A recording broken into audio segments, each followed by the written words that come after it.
Hey, Bible nerds, this is Dr. Manny Arango. Welcome to the Bible Department podcast powered by Arma. We are walking through the entire Bible in a year. You can go to the description or thebibledepartment.com to download a reading plan and join the journey.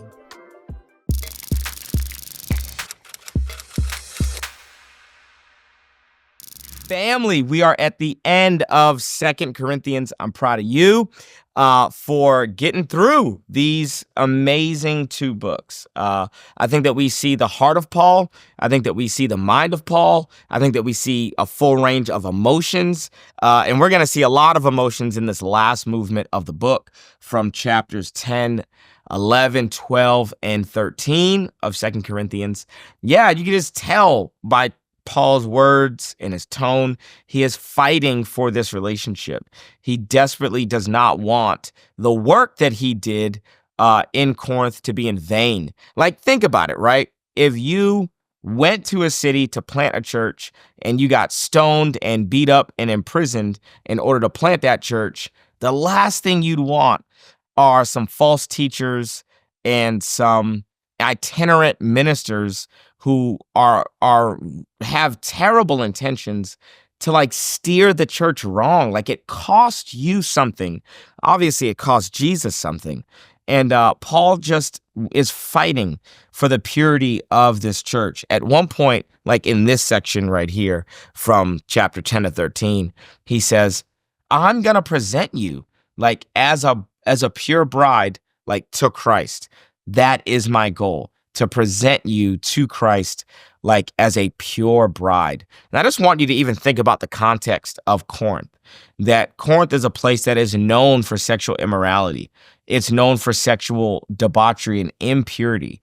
And he's saying, yeah, like this is the work of the gospel. Like, you used to be someone, the opposite of a virgin, but I'm going to present you as a pure virgin to your husband named Jesus. That is Paul's goal. And he is trying his best throughout this letter to win them back to him, because his leadership can be trusted and the gospel that he's preaching can be trusted. Paul is asserting his authority, but he's not territorial. He trusts Timothy to go minister and Titus to go minister and Apollos to go minister. He doesn't see these super apostles or these false teachers as some territorial threat. He sees them as a real threat because they're not teaching the truth. And he loves the believers here in Corinth. And all that stuff kind of comes through. All right. So he's going to respond to a couple of the things that these super apostles, these itinerant speakers are saying. And the first is going to come right at the top of chapter 10. And so two passages, one in 10 verse 1, chapter 10 verse 1 says, Paul, who am timid when face to face with you, but bold towards you when away. Okay. I beg you that when I come, I may not be as bold. Like, I don't want to be as bold. Like, what are you talking? This is a dumb thing to even say. I don't want to be as bold as I expect to be towards some people who think that we live by the standards of this world. And then the next, in verse 10, he's going to echo the same exact thing. So he's going to start responding to the actual accusations. Verse 10, for some say his letters are weighty and forceful, but in person he is unimpressive and his speaking amounts to nothing. So what is Paul's response to this? Here it is. For though we live in the world, we do not wage war as the world does. The weapons we fight with are not weapons of the world. On the contrary, they have divine power to demolish strongholds. We demolish arguments and every pretension that sets itself up against the knowledge of God, and we take captive every thought to make it obedient to Christ. And we will be ready to punish every act of disobedience once your obedience is complete. So here's what Paul is saying. He's saying, of course I have the ability to be bold in person. Of course I have the ability to not be timid when I'm with you in person. But I'd rather save all that boldness for spiritual warfare. And really, I'm not about to act as if there isn't a spiritual power behind these super apostles, these false teachers that have come into the Corinthian church that are trying to steer you away from Jesus and away from me. I'm not going to stoop down to their level and fight them or be bold to you. Like, I'm not going to do that. And then here's the next thing that Paul is responding to, okay, is in chapter 11. It says this in verse 5, chapter 11, verse 5. So the first thing that Paul responds to is, hey, you're bold in your letters, you're timid in person. And Paul kind of responds to that. Here's the next thing that Paul responds to. It's in chapter 11, verse 5. I do not think I am in the least inferior to those super apostles. I may indeed be untrained as a speaker, but I do have knowledge. Okay, we have made this perfectly clear to you in every way. So the other thing that these super apostles are saying is that Paul is inferior to us because he's untrained. He's an untrained sophist, an untrained orator, an untrained rhetor or rhetorician. And Paul is like, whether I'm untrained or not, I have knowledge. I may not have the wisdom of a philosopher, and I'm not here to teach philosophy. So stop comparing me to these orators or these public speakers. We have made this perfectly clear to you in every way. Okay. Remember the analogy with my son, right? Every time I try to tell him that this is a cheetah or this is a tiger, he goes, lion. It's like, buddy, I've made it perfectly clear that that's not a lion. Okay. So we're just going to stop having this conversation. Paul, again, is getting hit with this. Aren't you an orator? Why are you untrained?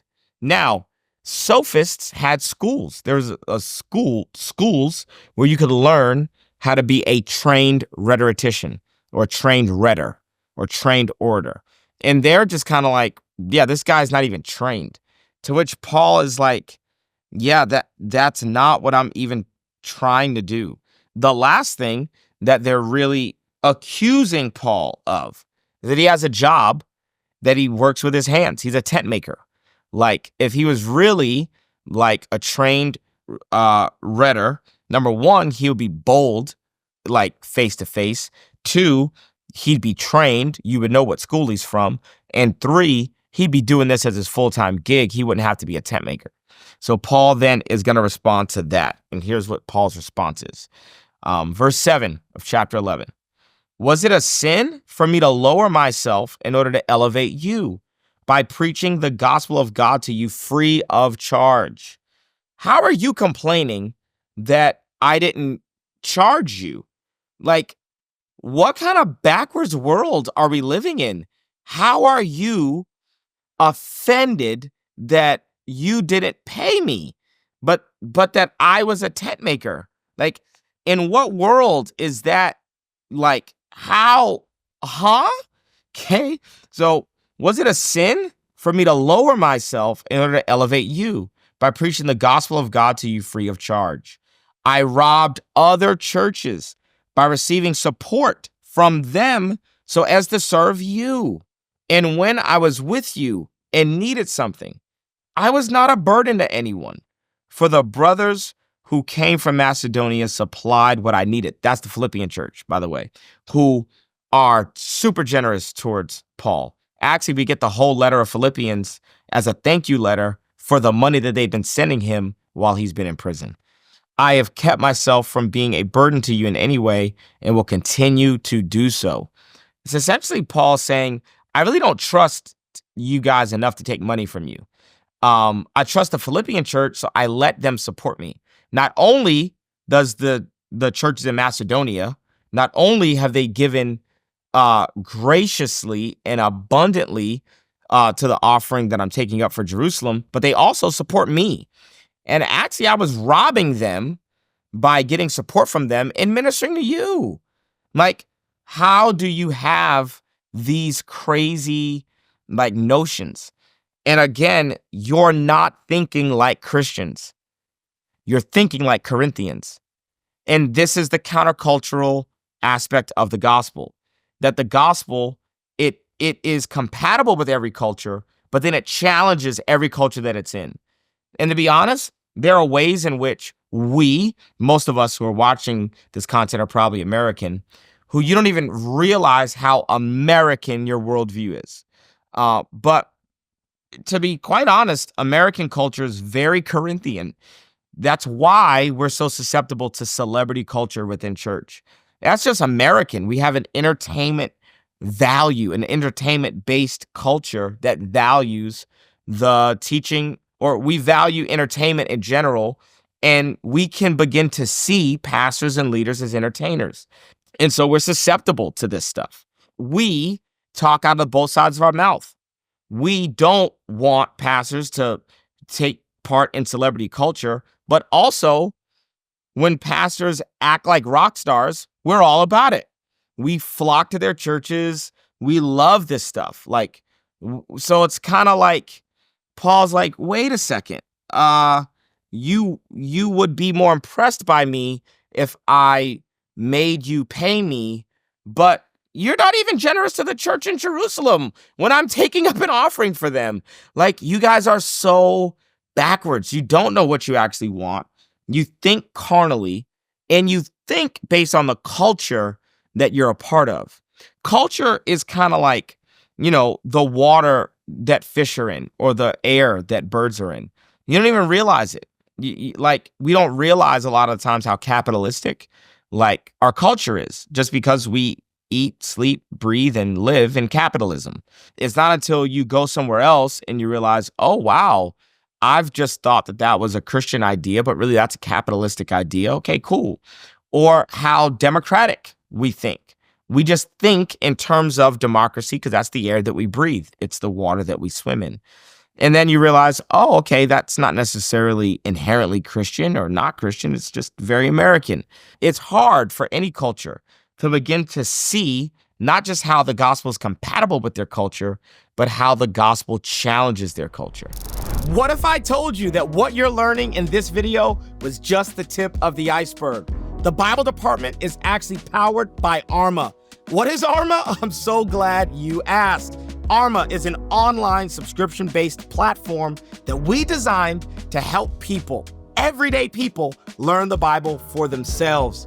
We started Arma so that anybody, anywhere, could have access to trustworthy and entertaining Bible and theology content. In addition to this podcast, we have over 60 courses on individual books of the Bible, on theology topics, and on some hot topics like homosexuality, tithing, and women in ministry. But really, Arma is a community of people that I've gotten to know, a community where thousands of people are currently finding family, asking questions, and nerding out on the Bible together.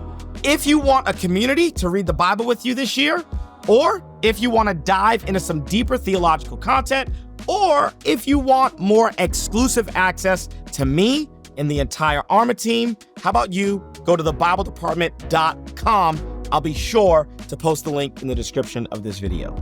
Let's make this your year to become a Bible nerd. We didn't talk about Paul's thorn. Okay, there's a lot of debate about the thorn. What is Paul's thorn? Because this comes up in this chunk from 10 to 13. One of the most compelling things that I've heard is it's a physical ailment. There's this moment in Lystra where Paul gets stoned and everybody thinks he's dead. I could totally see how maybe there was something about that stoning that left him injured and he never fully recovered. Maybe it's his eyesight that never fully recovers. And he prays that God would take this thorn away, but instead of God taking it away, God gives him grace. And he gives him grace to endure the thorn instead of removing the thorn. And of course, why does this thing about thorns find its way into this section? Well, because Paul is saying, hey, I'm not ashamed. I'm not ashamed of my thorn. I'm not ashamed of the fact that I'm a tent maker. I'm not ashamed of the fact that I'm not a trained orator. I'm not ashamed of any of that stuff. And I'm not trying to lie to you and present myself to you as someone who I'm not. There's this moment where Paul says, you know what? Since these super apostles want me to boast, and since they're boasting to you, how about we do a little boasting? Let's boast. Whatever anyone else dares to boast about, This is verse 21 of chapter 11. Whatever anyone else dares to boast about, I'm speaking as a fool. I also dare to boast about. Verse 22. Are they Hebrews? So am I. Are they Israelites? So am I. Are they Abraham's descendants? So am I. Are they servants of Christ? I'm out of my mind to talk like this. I am more. I've worked much harder, been in prison more frequently. So he doesn't go, let me boast about my car and my house and all my accolades and my degree. Nope. Immediately goes to, I've been in prison, been flogged more severely, been exposed to death again and again. 5 times I received from the Jews 40 lashes minus 1. 3 times been beaten with rods. Once was pelted with stones. 3 times was shipwrecked. Spent a night and a day in the open sea. I've been constantly on the move. I've been in danger from rivers, in danger from bandits, in danger from my fellow Jews, in danger from Gentiles, in danger in the city, in danger in the country, in danger at the sea, in danger from false believers. I've labored and toiled and have often gone without sleep. I've known hunger and thirst and have gone without food. I've been cold and naked. Besides everything else, I face daily the pressure of my concern for all the churches. Who is weak and I do not feel weak? Who is led into sin and I do not inwardly burn? So he's saying, I care about y'all so much. And he's like, hey, I was lowered in a basket from a window in the wall and slipped through his hands. Man, when they tried to arrest me, guys, you want me to boast about all these accolades? Guess what I'm going to boast about? The stuff that none of these other apostles would ever boast about. I'm going to boast about the things you want me to be ashamed of. And so, man, the fact that how he turns this on his head is just really, really, really cool. Then we end the whole book with him saying that he's going to visit them for a 3rd time. That he plans a 3rd visit. This is chapter 13. Okay.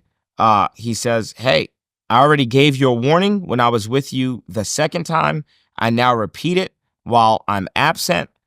On my return, I will not spare those who sinned earlier or any of the others, since you are demanding proof that Christ is speaking through me. He is not weak in dealing with you. He is powerful among you. For to be sure, he was crucified in weakness, yet he lives by God's power. Likewise, we are weak in him, yet by God's power, we will live with him in our dealing with you. Examine yourselves to see whether you are in faith. Test yourselves. Do you not realize that Christ Jesus is in you? Unless, of course, you fail the test. So chapter 13, verse 1, this will be my 3rd visit to you. Every matter must be established by the testimony of 2 or 3 witnesses. He's like, yo, there's rumors about me. People are spreading false narratives about me. Then get 2 or 3 people together when I come. And if you got an issue, let it be established by 2 or 3 witnesses. You know, Paul's being so gangster and so loving at the same time, which leads us to our timeless truth for the day.